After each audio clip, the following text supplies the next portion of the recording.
Sibingelela umphakathi wakithi eBaqulisini nomphakathi ke owakhele indawo yaseZululand as a whole. Okhulumayo usabelo kwaMathenjwa usihlalo ka Ward 567 endaweni yaseBaqulisini ngaphansi kweqembu leDemocratic Alliance.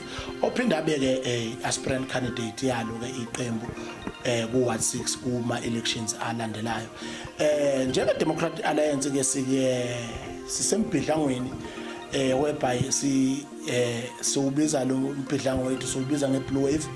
Namhlanje besendaweni yaseFried lapho bekade sisayina khona ipetition ekhuluma kakhulu ngamanzi emphakathini yakithi esiyakheleyo, ngoba siyayibona ukuthi ikhona lenkinga yamanzi ongalethwa kahle kwamanzi kubantu.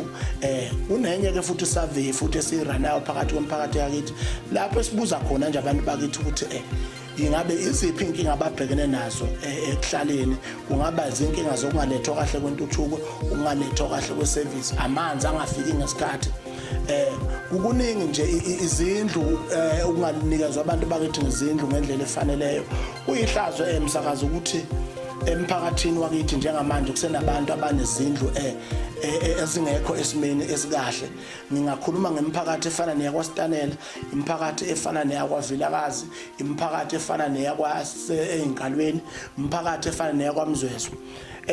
Kuyihlazo nje elikhulu kakhulu umsakazo ukuthi namhlanje nje emva kweminyaka engaka sakhululeka kusenabantu abangenazo izindlu ezisezingeni eliphezulu.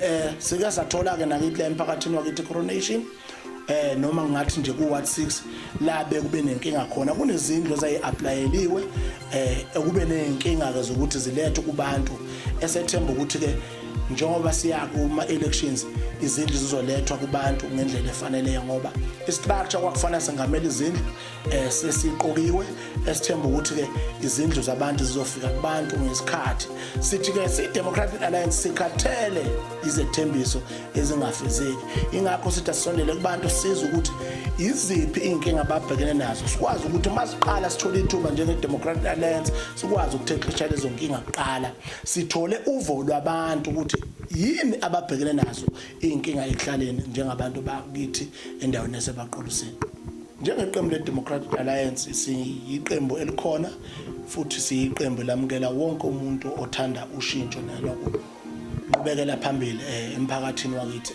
Ngikhona ke mina endaweni yaseCoronation kuyo uWard 6 mawufuna ukujoyina noma ufuna ukwazi ngeinhlelo ezithile zalo iqembu.